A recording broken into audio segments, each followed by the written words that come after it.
অনর্পিত চরিম চিরাত করুণয়ায় অবতীর্ণ কলৌ সমর্পয়িতুম উন্নত উজ্জ্বল রসম স্বভক্তি শ্রিয়ম হরি পুরট সুন্দর দুতি কদম্ব সন্দীপিত সদা হৃদয় কন্দরে স্ফুরতু বসচি নন্দন বন্দে অহম শ্রীগুরো শ্রীযুতপদকমলম শ্রীগুরুन् বৈষ্ণবাंश्च শ্রীরূপং সাগ্রজাতং সহগণ রঘুনাথান্বিতং तं সজীবং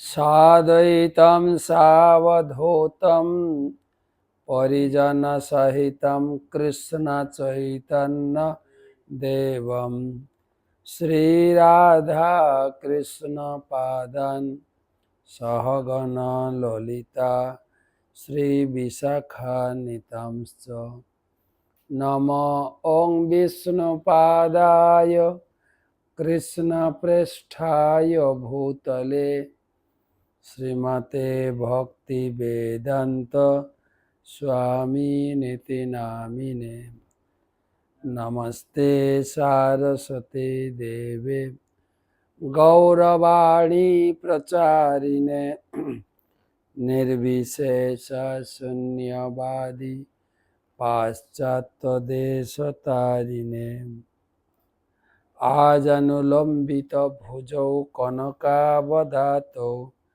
সংকীর্তনৈকপিতরৌ কমলায়তাক্ষৌ বিশ্বম্ভরৌ দ্বিজবরৌ যুগধর্মপালৌ বন্দে জগৎপ্রিয়করৌ করুণাবতারৌ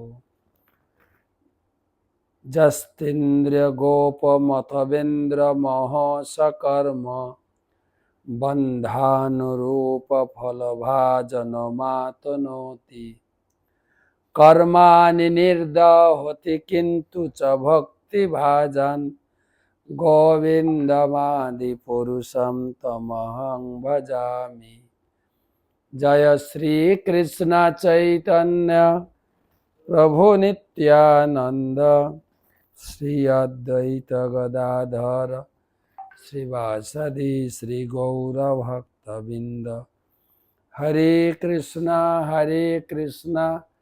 কৃষ্ণ কৃষ্ণ হরে হরে হরে রাম রাম রাম হরে হরে। জয় জয় শ্রী চৈতন্য জয় নিত্যানন্দ জয় অদ্বৈত চন্দ্র জয় গৌর ভক্তবৃন্দ। আমরা আলোচনা করছি রঘুনাথ দাস গোস্বামীর অপ্রাকৃত শিক্ষণীয় চরিত্রলীলা। গতকালকে স্নানযাত্রা উপলক্ষে বিভিন্ন জায়গায় আপনারা স্নানযাত্রায় ব্যস্ত ছিলেন। কোথাও স্নানযাত্রা সকালে হয়েছে, কোথাও দুপুরে, কোথাও বা রাত্রে। ফ্যানটা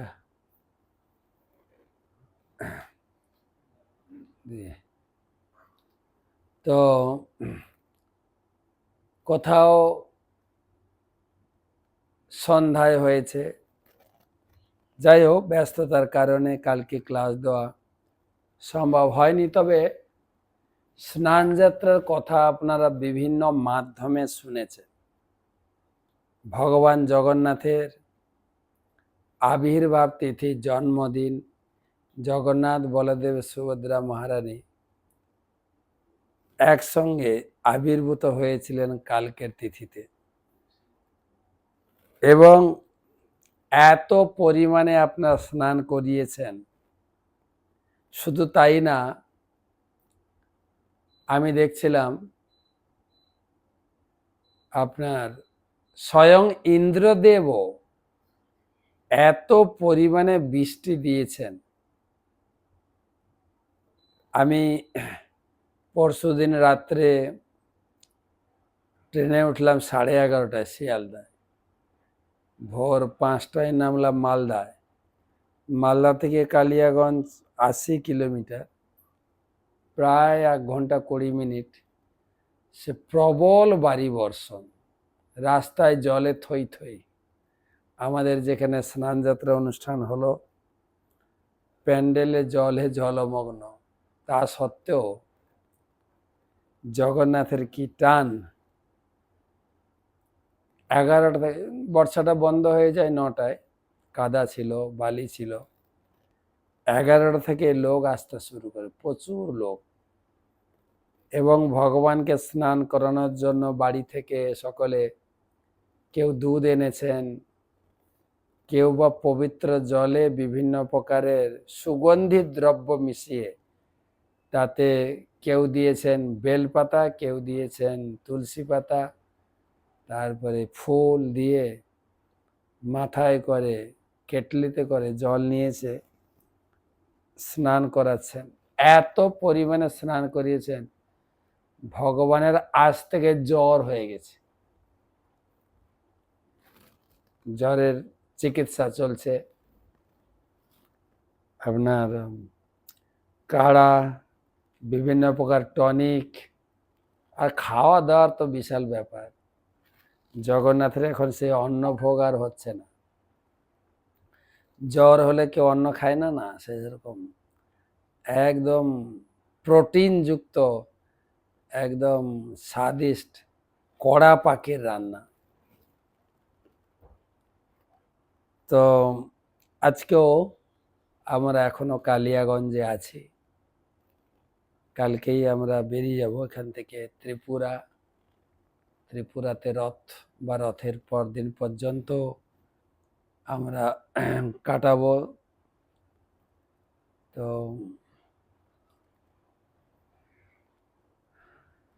তো সারাদিন অনেক কাজের মধ্যে আমরা এখানে পৌঁছালাম। সেই রঘুনাথ গোস্বামীর আলোচনা পর্বের শেষ দিকটা একটু শোনাই। চৈতন্য চরিতামৃত মহাকাব্য, আজকে কত 193 মনে ক্লাস, হ্যাঁ 94 ক্লাসে সবাইকে সুস্বাগতম জানাই এবং গুরুদেবের চরণে প্রণাম নিবেদন করে তার অহেতুকী কৃপা আশীর্বাদ প্রার্থনা করি। নমো ওং বিষ্ণুপাদায় কৃষ্ণ প্রেষ্ঠায় ভূতলে শ্রীমতে জয়পতাকা স্বামী নীতি নামিনে। নমো আচার্য পাদায় নিতাই কৃপা প্রদায়িনে গৌরকথা ধামদায় নগর গ্রাম তারিণে। আলোচনা প্রায় 200 শ্লোক পর্যন্ত আমরা পড়েছিলাম, বাকি শ্লোক আজকে পড়ছি। রঘুনাথ দাস গোস্বামী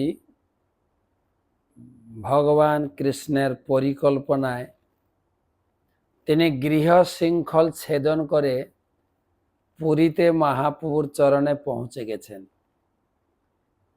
আর মহাপ্রভু বললেন যে ভগবান কৃষ্ণ তোমাকে হেন বিষয় হইতে কৃষ্ণ উদ্ধারিলা, তোমা কহন না যায় কৃষ্ণ কৃপার মহিমা। তুমি যে সেই মহা বিষয়ের অন্ধকূপ থেকে কৃষ্ণ তোমাকে উদ্ধার করলেন। আর রঘুনাথ 12 দিন ডেলি প্রায় 70-80 কিলোমিটার হেঁটেছেন, খাওয়া দাওয়া নেই, 3 দিন মাত্র খেয়েছেন, তা আবার সন্ধ্যার সময় একটু দুধ খেয়েছে। রঘুনাথের শরীর অনেক দুর্বল হয়ে গেছে, রোগা পাতলা হয়ে গেছে। রঘুনাথের ক্ষীণতমা লিন্ন দেখিয়া স্বরূপের কহেন প্রভু কৃপার্দ চিত্ত হইয়া। রঘুনাথের শরীর ক্ষীণ এবং মলিন দেখে মহাপ্রভু স্বরূপ দামোদরকে বলছেন, এই রঘুনাথে আমি সপিনু তোমারে পুত্র ভিত্ত রূপে তুমি কর অঙ্গীকারে। তিন রঘুনাথ নাম হয় আমার গণে, স্বরূপের রঘু আজি হইতে ইহার নামে।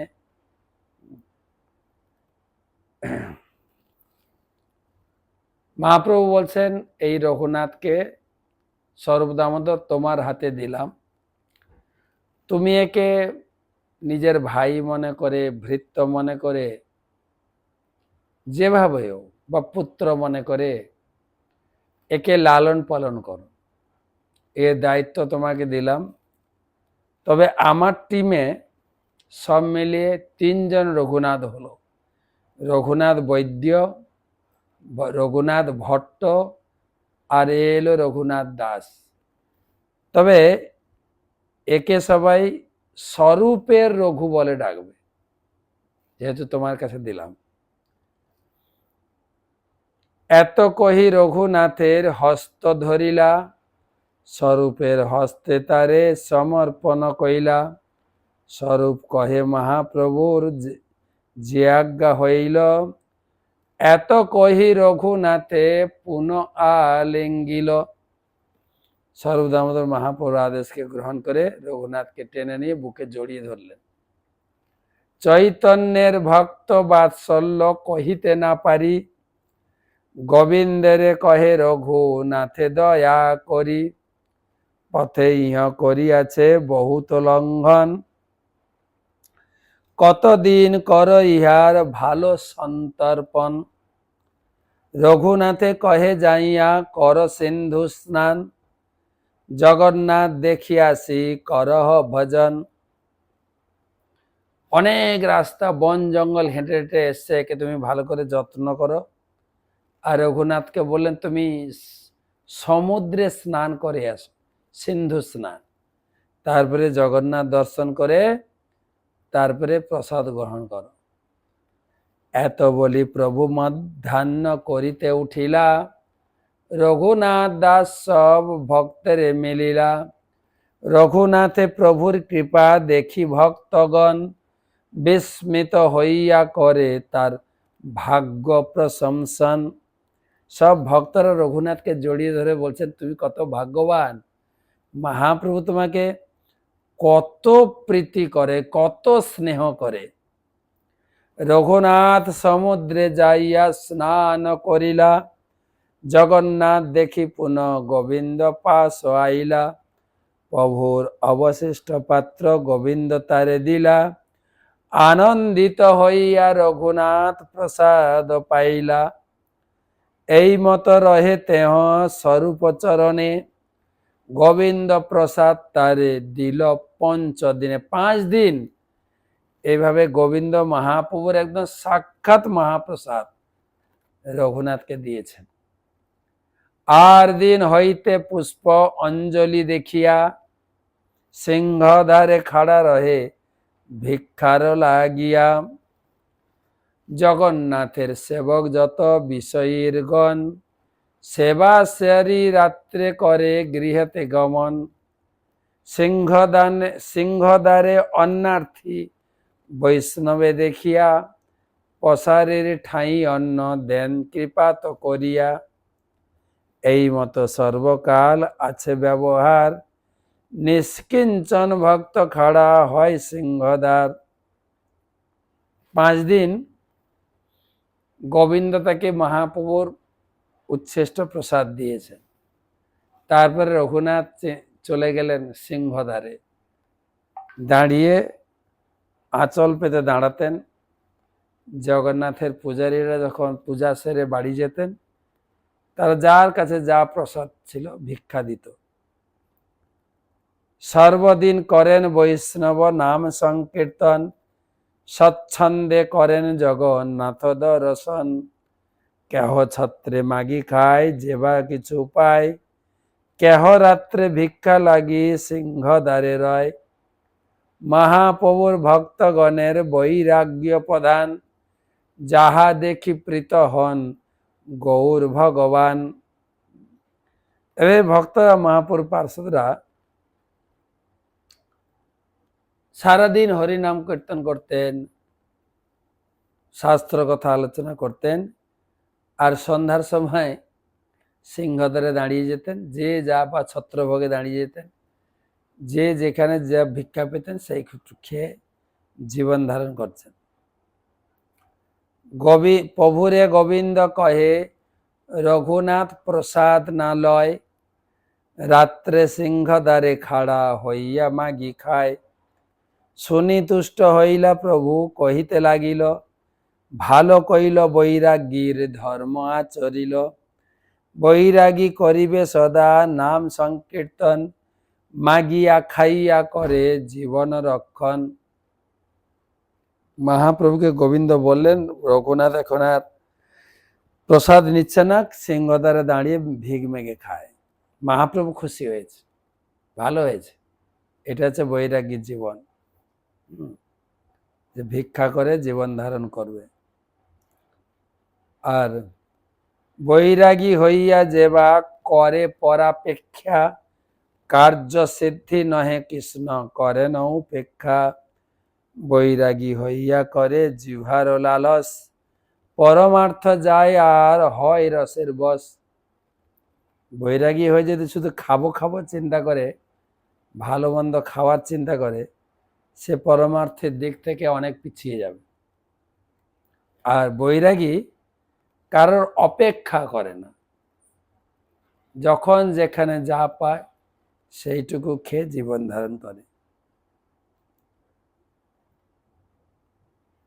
বৈরাগীর কীর্ত সদা নাম সংকীর্তন, শাকপত্র ফলমূলে উদর ভরণ।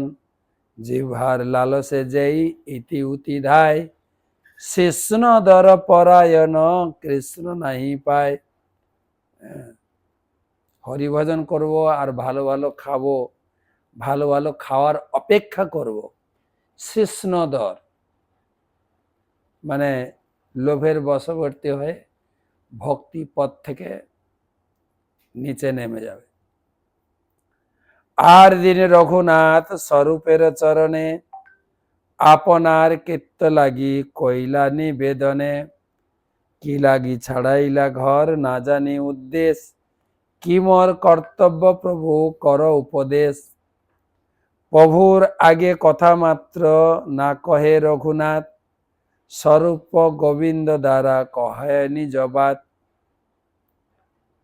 একদিন রঘুনাথ স্বরূপ আমাদেরকে জিজ্ঞাসা করছেন, কি জানি কিভাবে যে ঘর ছাড়লাম, কি উদ্দেশ্য নেই কিছু জানি না, যাই হোক কৃষ্ণ আমাকে ঘর ছেড়ে মহাপ্রভুর চরণে নিয়ে এসছেন, এখন আমার কি করা কর্তব্য, দয়া করে যদি আমাকে উপদেশ দেন।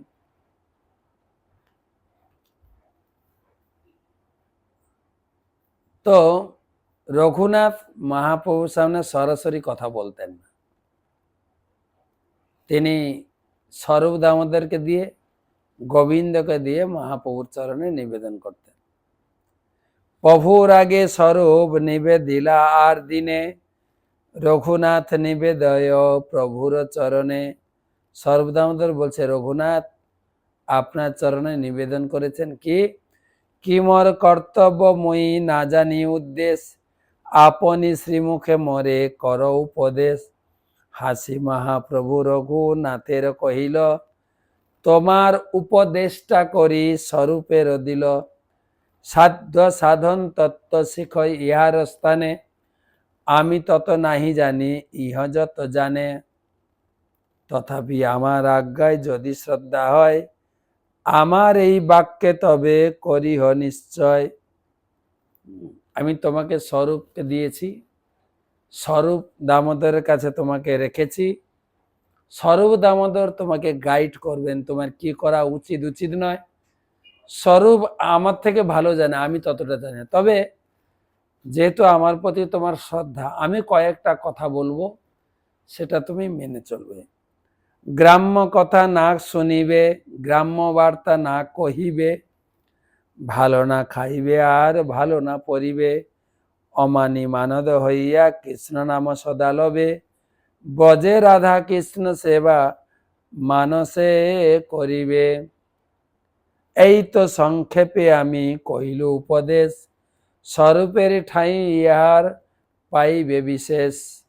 তৃণাদপি শুনিছেন তররপি সহিষ্ণুনা, অমানিনা মানদেন কীর্তনিয়া সদা হরি।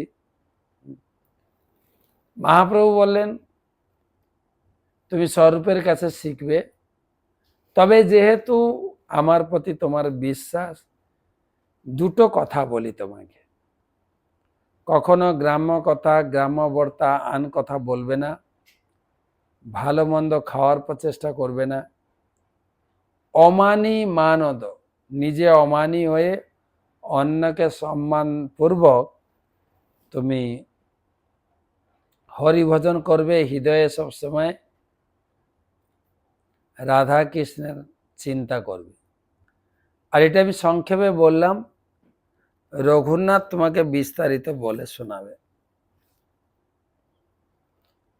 এত শুনি রঘুনাথ বন্দিলা চরণ, মহাপ্রভু কইল তারে কৃপা আলিঙ্গন, পুনঃ সমর্পিলা তারে স্বরূপের স্থানে, অন্তরঙ্গ সেবা করে স্বরূপের সনে। হেনকালে আইলা সব গৌড়ের ভক্তগণ, পূর্ববৎ প্রভু সবাই করিলা মিলন, সভা লইয়া কইলা প্রভু গুন্ডিচা মার্জন, সভা লইয়া কইলা প্রভু বন্য ভোজন, রথযাত্রায় সভা লইয়া করিলা নর্তন, দেখি রঘুনাথের চমৎকার হইল মন, রঘুনাথ দাস যবে সবারে মিলিলা, অদ্বৈত আচার্য তারে বহু কৃপা কইলা। এর মধ্যে সব গৌড়ের ভক্তরা এসছেন রথযাত্রার জন্য, আর মহাপ্রভু সবাইকে আহ্বান জানালেন, মিলিত হলেন, আর রঘুনাথের সঙ্গেও সবার পরিচয় হলো। শিবানন্দ সেন তারে কহেন বিবরণ, তোমা লইতে তোমার পিতা পাঠাইল 10 জন। একসঙ্গে বলতে গেলে বেরিয়েছে, রঘুনাথ এত স্পিডে হেঁটেছে, আগে পৌঁছে গেছে। কতদিন আগে পৌঁছে গেছে? যেটা 1 মাস লাগে পৌঁছাতে পুরীতে, রঘুনাথ 12 দিনে চলে এসছে, ঠিক বন্দে ভারত মেলের মতো এত। কিন্তু গৌড়ের ভক্তরা পরে পৌঁছালেন। আর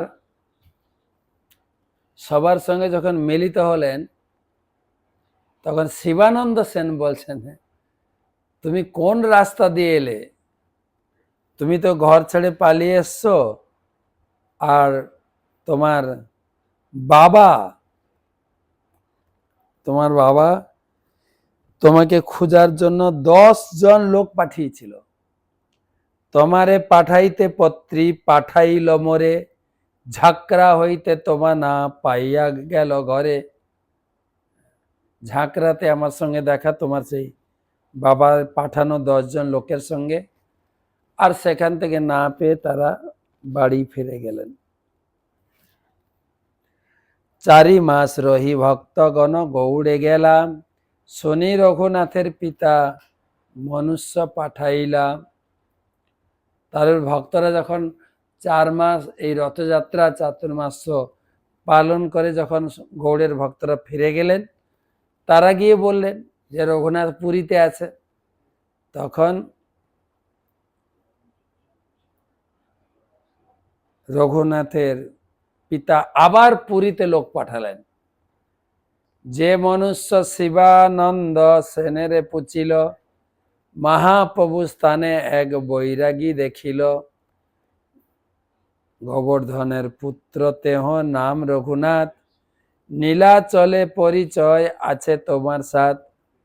শিবানন্দ কহে তেহ হয় প্রভুর স্থানে, পরম বিখ্যাত তেহ কেবা নাহি জানে। সে লোকজন এসে জিজ্ঞাসা করতেন শিবানন্দের কাছে যে শুনলাম মহাপ্রভুর কাছে একজন বৈরাগী ছেলে আছে, তার সম্বন্ধে বল। হ্যাঁ, শিবানন্দ বলছেন, হ্যাঁ সে তো রঘুনাথ, কে না জানে। রঘুনাথ এখন মহাপ্রভুর কাছে রয়েছে, আর মহাপ্রভু তাকে স্বরূপ দামোদরের কাছে রেখেছে। স্বরূপের স্থানে তারে করিয়াছেন সমর্পণ, প্রভুর ভক্তগণের দেহ হয় প্রাণ সম, রাত্রে দিন করে তেহ নাম সংকীর্তন, ক্ষণমাত্র নাহি ছাড়ে প্রভুর চরণ, পরম বৈরাগ্য তার নাহি ভক্ষ পরিধান, জইছে তৈছে আহার করি রাখো এ পরাণ, 10 দণ্ড রাত্রি গেলে পুষ্পাঞ্জলি দেখিয়া, সিংহ দ্বারে খাড়া হয় আহার মাগিয়া, কেউ যদি দেয় তবে কর এ ভক্ষণ, কভু উপবাস কভু কর এ চর্বণ, এত শুনি সেই মনুষ্য গোবর্ধন স্থানে, কহিল গিয়া সব রঘুনাথ বিবরণে, শুনি তার পিতা মাতা দুঃখিত হইল, পুত্র ঠাই দ্রব্য মনুষ্য পাঠাইতে মন কইল,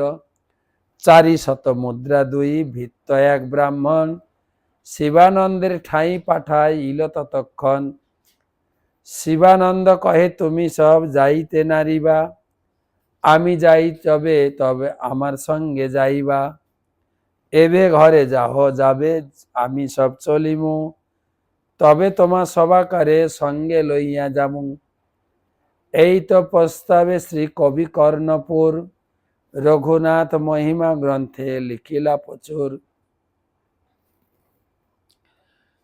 তো সব শিবানন্দ সেন বললেন, সেই যে রঘুনাথের বাবা যে লোক পাঠিয়েছিল রঘুনাথের খবর নিয়ে আসো, আর পুরো খবর দিলেন যে মহাপ্রভুর কাছে আছে, সারাদিন নাম সংকীর্তন করে, মহাপ্রভু থেকে এক ক্ষণও দূরে সরে যান না, আর 4 দণ্ড রাত্রি পর্যন্ত জগন্নাথ দর্শন করে, তারপরে শেষে গেটে দাঁড়িয়ে ভিক্ষা করে। পান্ডারা যখন যদি কেউ দেয় তবে খায়, না হলে উপবাস, কবু উপবাস কবু চর্বণ, এইভাবে চলে। আর এটা শুনে রঘুনাথের বাবার খুব দুঃখ হলো। সে তখন 2 জন লোক, 400 মুদ্রা 1 ব্রাহ্মণ 2 ভিত্ত শিবানন্দের কাছে পাঠালেন যে আমরা যাব, তুমি রাস্তা বলে দাও। শিবানন্দ সেন বললেন, পুরী যাওয়া খুব কঠিন, কিন্তু যেতে পারবে না, একটু অপেক্ষা করো, আর সামনে আবার রথে যখন যাব তখন তোমরা আমার সঙ্গে চলো। কবি কর্ণপুর লিখেছেন রঘুনাথের মহিমা। আচার্য যদুনন্দন সুমধুর শ্রী বাসুদেব প্রিয়, তৎশিষ্য রঘুনাথ ইত্যাদি গুণ প্রণাধিক মাদ্রি শ্যাম, শ্রীকৃষ্ণ চৈতন্য শ্রী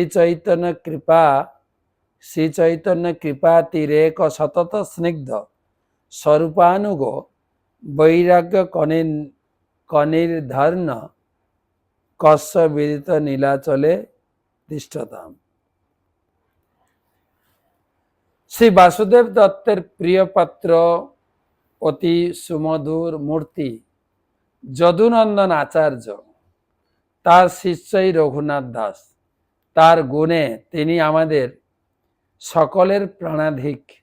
তিনি চৈতন্য মহাপ্রভু প্রচুর কৃপার প্রভাবে সতত স্নিগ্ধ, স্বরূপ দামোদর গোস্বামীর প্রিয়, বৈরাগ্যের সমুদ্র সদৃশ, নীলাচলে যারা বাস করেন তাদের মধ্যে তাকে কে না জানে। য সর্বলোকৈক মনোভিরুচ্যা, সৌভাগ্য ভুকা চিদকৃষ্ট পচ্যা, যত্রায়মার পণতুল্য কালম, তৎপ্রেম সাক্ষী ফলবান তুল্য। চৈতন্য চৈতামৃত মধ্যলীলা 6ষ্ঠ পরিচ্ছেদের আমরা পড়ছি 264 শ্লোক। যারা বইতে মিলাবেন বইটা মিলিয়ে নেন। যেহেতু শ্রী রঘুনাথ সমস্ত ভক্তদের অত্যন্ত প্রিয়, তাই তিনি সহজেই এক অনির্বচনীয় কর্ষণ ব্যতি রেখে পক্ক সৌভাগ্যের ভূমিতে পরিণত হয়েছিলেন। যেখানে শ্রী চৈতন্য মহাপ্রভুর বীজ বপন করেছিলেন, তৎক্ষণাৎ সেই বীজ চৈতন্য মহাপ্রভু অনুপম প্রেমরূপ বৃক্ষে পরিণত হয়ে ফলবান হয়েছিল। শিবানন্দ জৈছে সেই মনুষ্যে কহিলা, কর্ণপুর সেই রূপে শ্লোকে বর্লিলা। বর্ষান্তরে শিবানন্দ চলে নীলাচলে, রঘুনাথের সেবক প্রিয় তার সঙ্গে চলে। সেই বিপ্র ভিত্তচারী শত মুদ্রা লইয়া, চারজন ভিত্র শত কয়েকশো মুদ্রা আর ব্রাহ্মণ চলছেন। নীলাচলে রঘুনাথে মিলিলা আসিয়া, রঘুনাথ দাস অঙ্গীকার না করিল। দ্রব্য লইয়া দুইজন তাহাই রহিল। তবে রঘুনাথ করি অনেক যতন, মাসে 2 দিন কইলা প্রভুর নিমন্ত্রণ। 2 নিমন্ত্রণে লাগে কৌড়ি অষ্টপন, ব্রাহ্মণ ভৃত্য ঠাঁই করেন এতক গ্রহণ। তো রঘুনাথ তাদের কাছ থেকে সেই মুদ্রা বা টাকা পয়সা গ্রহণ করলেন না, আর সেই ব্রাহ্মণরা টাকা পয়সা নিয়ে ওখানে অপেক্ষা করলেন যদি রঘুনাথ নেয়। তখন রঘুনাথ চিন্তা করলেন যে সমস্ত ভক্তদের মহাপ্রভুকে নেমন্তন্ন করে বাবা যে টাকা পাঠিয়েছেন সেইগুলো দিয়ে বৈষ্ণব ভোজন দিতেন। একবার বৈষ্ণব ভোজন দিতে 8 আনা লাগত, আর 400 মুদ্রা ছিল। এই মতো নেমন্তন্ন বর্ষ 2 কইলা, 2 বছর নেমন্তন্ন করে খাইয়েছেন। পাচ্ছেন রঘুনাথ নিমন্ত্রণ ছাড়ি দিলা। মাস 2 যাবে রঘুনাথ না করে নেমন্তন্ন, স্বরূপে পুছিলা তবে সচির নন্দন। রঘু কেন আমায় নেমন্তন ছাড়ি দিল, স্বরূপ কহে মনে কিছু বিচার করিল। বিষয়ের দ্রব্য লইয়া করি নিমন্ত্রণ, প্রসন্ন না হয় ইহার জানি প্রভুর মন। 2 মাস 2 বছর প্রায় 2 বছর খাইয়েছে নেমন্তন্ন করে। প্রায় 2 মাস হয়ে গেল রঘুনাথ আর বৈষ্ণব সেবা দিচ্ছে না, নিমন্ত্রণ করছে না। স্বরূপ আমাদেরকে জিজ্ঞাসা করছে কি ব্যাপার, রঘুনাথ এখন নেমন্তন্ন করে না? তখন স্বরূপ বললেন, রঘুনাথ একটু মনে মনে বিচার করলো, বাবার দেওয়া সেই বিষয়ের টাকায় বৈষ্ণব ভোজন নিশ্চয় মহাপ্রভু সন্তুষ্ট হচ্ছেন না, তাই তিনি সেই বিষয়ের টাকা দিয়ে আর আপনাকে খাওয়াতে চাইছে না। মোর চিত্ত দ্রব্য লইতে না হয় নির্মল, এই নিমন্ত্রণ দেখি প্রতিষ্ঠা মাত্র ফল। আর রঘুনাথ আরেকটা ভাবলো যে আমি এরকম বারে বারে খাওয়াবো, আমার নাম যশ হবে, এতে প্রতিষ্ঠা হবে, এটা ছেড়ে দিই। উপরোধে প্রভু মোর মানেন নেমন্তন, না মানিলে দুঃখ হইবেক মূর্খজন। আর মহাপ্রভুর ইচ্ছা নেই খাওয়ার, যেহেতু আমি ডাকছি তাই আমার কথা না ফেলতে পেরে মহাপ্রভু খাবে। এসব চিন্তা করে রঘুনাথ ফিস্ট দেওয়া বৈষ্ণব ভোজন দেওয়া বন্ধ করে দিয়েছে। এত বিচারিয়া নেমন্তন্ন ছাড়ি দিল, শুনি মহাপ্রভু হাসি বলিতে লাগিল। বিষয়ের অন্ন খাইলে মলিন হয় মন, মলিন মন হইলে নহে কৃষ্ণের স্মরণ। বিষয়ের অন্ন হয় রাজস নিয়ন্ত্রণ, দাতা ভক্তা দুহার মলিন হয় মন। ইহার সংকোচে আমি এতদিন নিল, ভালো হইল জানিয়া আপনে ছাড়ি দিল। মহাপ্রভু খুশি হলেন। বিষয়ের অন্ন খেলে চিত্ত মলিন তো অবশ্যই হয়, যে ভোজন করায় আর যে ভোজন করে। ভালো হয়েছে রঘুনাথ বন্ধ করে দিয়েছে, কারণ রঘুনাথ ডাকলে আমি কথা ফেলতে পারতাম না, তাই গিয়ে খেতাম। ভালো হয়েছে বন্ধ করেছে। কতদিনে রঘুনাথ সিংহদ্বার ছাড়িলা, ছত্রে যেই মাগিয়া খাইতে আরম্ভ করিলা। গোবিন্দ পা শুনি প্রভু পুছেন স্বরূপরে, রঘু ভিক্ষা লাগি ঠাড় কেন নহে সিংহদ্বারে। তো মহাপ্রভু খবর পেয়েছেন, মহাপ্রভু জিজ্ঞেস করছেন স্বরূপদামদের, রঘুনাথ এখন সিংহদ্বারে ভিক মাগে না তো? স্বরূপ কহে, সিংহদ্বারে দুঃখ অনুভবিয়া ছত্রে মাগি খায় মধ্যাহ্ন কালে গিয়া। প্রভু কহে, ভালো কইল ছাড়িল সিংহদ্বার, সিংহদ্বারে ভিক্ষা বৃত্তি বেচার আচার। ভালো হয়েছে, সিংহদ্বার ছেড়ে দিয়েছে। অয়মাগচ্ছতি অয়ম দাস্যতি অনেন দত্তময় মপর সমেতয়ম দাস্যতি অনেনানিন দত্তমন্য সমেস্যতি সদাস্যতি। ইনি আসছেন আমাকে ভিক্ষা দেবেন, ইনি দিয়েছেন, ইনি আবার দেবেন, আর ইনি তো দিলেন না, তো নিশ্চয়ই এই ব্যক্তি দেবেন। এইরকম একটা ব্যবসাবৃত্তির মতো আশা করা। ছাত্রে যাই যথা লাভ উদর বরণ, অন্য কথা নাহি সুখে কৃষ্ণ সংকীর্তন। এত বলি তারে পুনঃ প্রসাদ করিয়া, গোবর্ধনের শিলা গুঞ্জা মালা তারে দিলা। ভালো হয়েছে, সিংহদ্বার ছেড়ে ছত্রভোগে মেঘে খাচ্ছেন, যা পায় সেটুকু খায়। এই বলে মহাপ্রভু তাকে আলিঙ্গন করলেন আর গুঞ্জা মালা গোবর্ধন শিলা দিলেন। শঙ্করানন্দ সরস্বতী বৃন্দাবন হইতে আনিলা, তেহ ওই শিলা গুঞ্জা মালা লইয়া গেলা। পার্শ্বে গাঁথা গুঞ্জা মালা গোবর্ধন শিলা, দুই বস্তু মহাপ্রভুর আগে আনি দিলা। দুই অপূর্ব বস্তু পাইয়া তুষ্ট প্রভু তুষ্ট হইলা, স্মরণের কালে গলে পরেন মন জামালা। গোবর্ধন শিলা প্রভু হৃদয়ে নেত্রে ধরে, কভু নাসায় ঘ্রাণ লয় কভু শিরে ধরে। হেন নেত্র জলে এই শিলা ভিজে নিরন্তন, শিলারে কহেন প্রভু কৃষ্ণ কলেবর। মহাপ্রভুকে একজন গোবর্ধন শিলার গুঞ্জামালা দিয়েছিলেন, মহাপ্রভু তাকে গলায় ধারণ করতেন। আর সবসময় কৃষ্ণ স্মরণ করে, ঝরঝর করে জল পড়তেছে, চোখের জলে সেই গোবর্ধন শিলা ভিজত।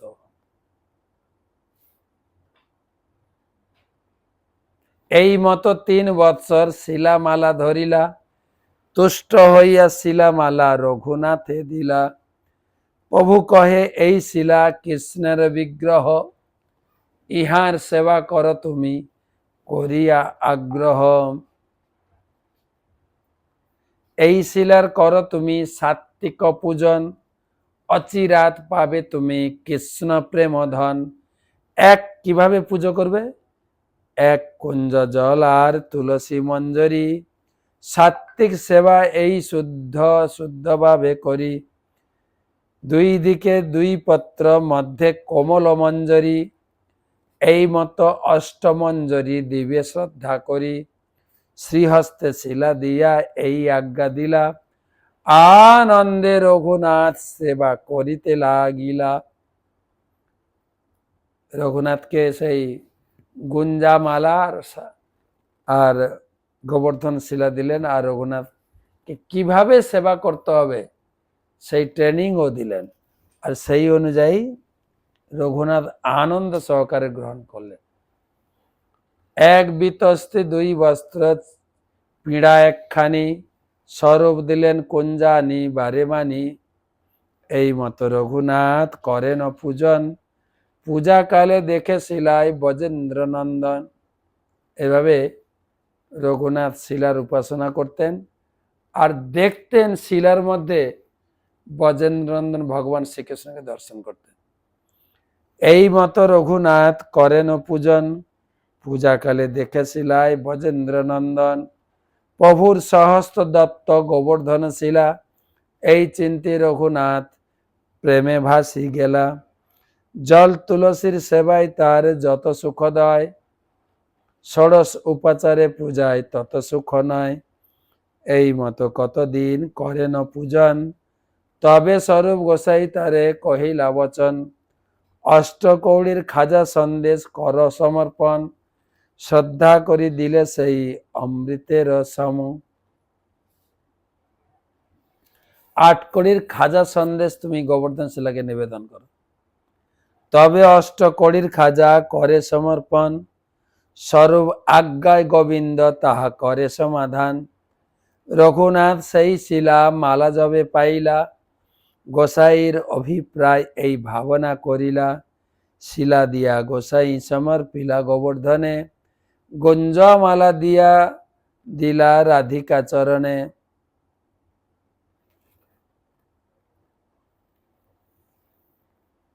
রঘুনাথ দাস চৈতন্য মহাপ্রভুর কাছে এই শিলা মালা যখন পেয়েছিলেন, তখন মহাপ্রভুর মনের অভিপ্রায় তিনি উপলব্ধি করতে পেরেছিলেন কি না, এই গোবর্ধন শিলা দান করার মাধ্যমে চৈতন্য মহাপ্রভু আমাকে গিরি গোবর্ধনের সন্নিকটে একটি স্থান প্রদান করেছেন, আর এই গুঞ্জামালা দান করার মাধ্যমে আমাকে শ্রীমতী রাধারানীর আশ্রয় প্রদান করেছে। আনন্দে রঘুনাথের বাহ্য বিস্মরণ, কায় মনে সেবিলেন গৌরাঙ্গ চরণ। অনন্ত গুণ রঘুনাথের কে করিবে লেখা, রঘুনাথের নিয়ম যেন পাষাণের রেখে। এত কঠোরভাবে নিয়ম পালন করতে, পাষাণের দাগ কেটে গেলে যেরকম দাগ দিলে যেরকম মুছে না, সেরকম রঘুনাথের কঠোর নিয়ম। 7.5 প্রহর, 1 প্রহর মানে 3 ঘন্টা, 7.5 প্রহর মানে 7 3 21, প্রায় 22 ঘন্টা। যাই কীর্তন স্মরণে, আহার নিদ্রা চারিদণ্ড, নহে কোনো দিনে।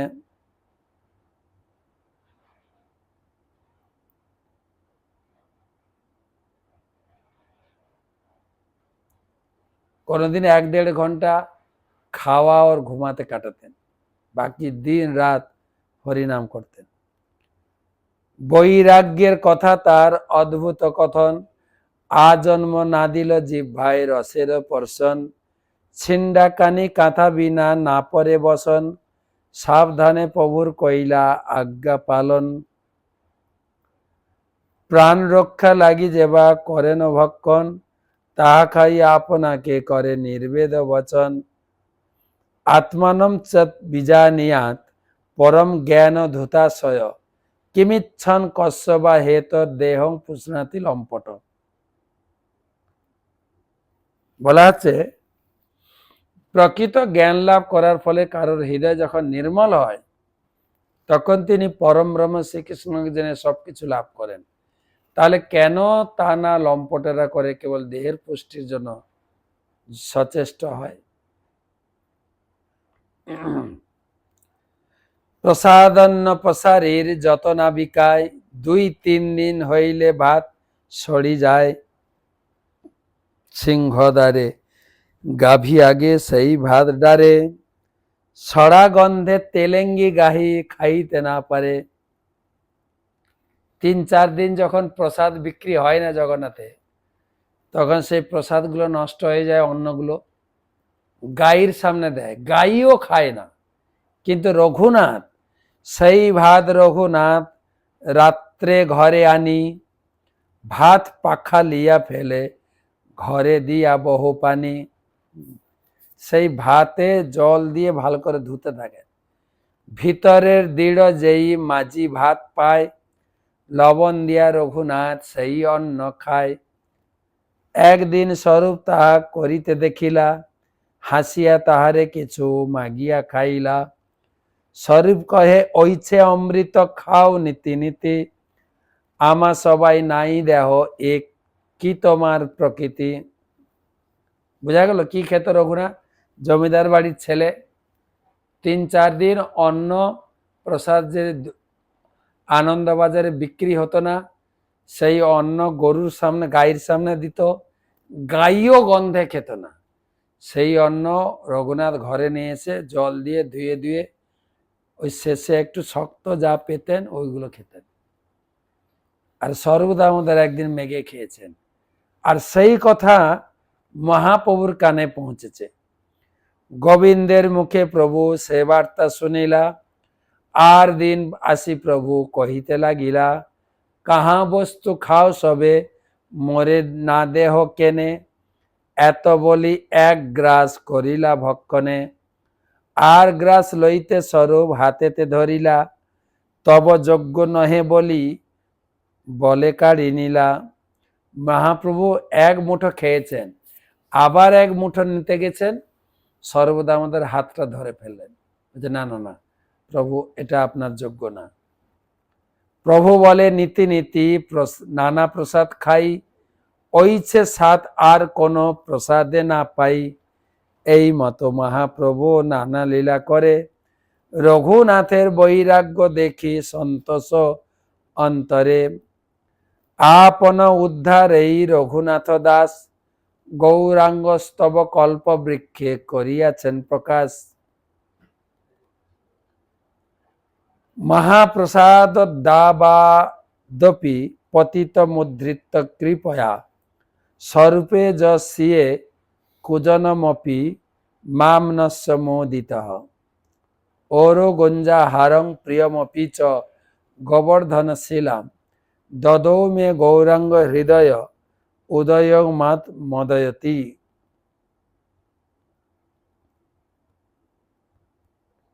অনুবাদ এই শ্লোকের, গৌরাঙ্গ স্তব কল্পবৃক্ষ গ্রন্থের উদ্ধৃত এই শ্লোক। আমি যদিও অত্যন্ত অধপতিত নরাধম, শ্রী চৈতন্য মহাপ্রভু কৃপা করে অগাধ ঐশ্বর্যরূপ দাবানল থেকে উদ্ধার করেছেন। তিনি তার অন্তরঙ্গ পার্ষদ ছিল সর্বদামোদরের কাছে আমাকে সমর্পণ করেছেন। তিনি আমাকে তার বক্ষের গুঞ্জামালা এবং গোবর্ধন শিলা দান করেছেন, যা ছিল তার অত্যন্ত প্রিয়। সেই চৈতন্য মহাপ্রভু আমার হৃদয়ে উদিত হয়ে আমাকে উন্মত্ত করেছেন। শেষের দিকে, এই তো কহিল রঘুনাথের মিলন, ইহা যেই শুনে পাই শ্রী চৈতন্য চরণ। আশা করি আপনারা এই 3টা ক্লাস মন দিয়ে শুনেছেন।